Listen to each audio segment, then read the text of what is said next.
bet pa to laiku virtuvē ienāk viņa 3 darbinieki, citi mūžas kalpotāji un smaržo gardo cepeti un lūdzas no tā kādu gabaliņu. Pavārs labs cilvēks, ņemo katram nogriež pa dzērves kājai. Tā, ka tagad uz viesu galda ir 3 dzērves, bet tikai ar 1 kāju.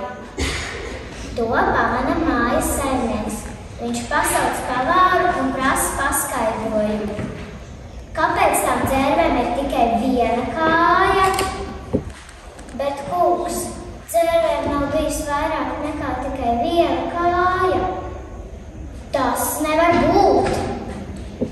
Nu, labi, kungs, ja man neticat, tad rīt no rīta iesim uz Purva malu un es jums parādīšu, ka arī dzīvām dzērvēm ir tikai 1 kāja. Labi, kungs piekrits. Tā viņi abi no rīta aizgājuši uz Purva malu, kur dzērves vēl guļ, stāvēdams tikai uz 1 kājas. Vai redzat, kungs? Dzērvēm ir tikai 1 kāja.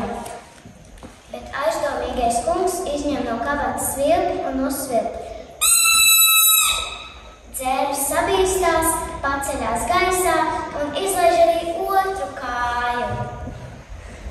Nu, kungs uz pavāru dusmīgi teica: vai redzi, pavāri, ka dzērvēm ir 2 kājas?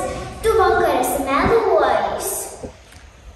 Bet, kungs, tur jau tā kļūda. Ja jūs vakar būtu uzsvilpis, tad jau tās dzērves uz galda arī 2 kāju būtu izlaidušas.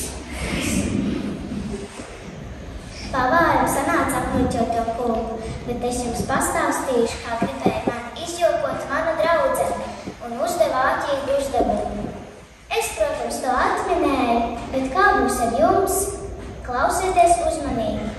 Laidās vesela rinda ar zosīm. 1 zos visām priekšā, 2 aizstās. 1 zos rindas pakaļējā galā un 2 tai priekšā. Cik zos lidoja vienā rindā? 3. Pareizi, tā arī ir, ka 3 zos lidoja vienā rindā. Un tas jums par balvu. Avenes un zemenes, melnes un dzērvenes vecina par secinājumu jāiet zemenēs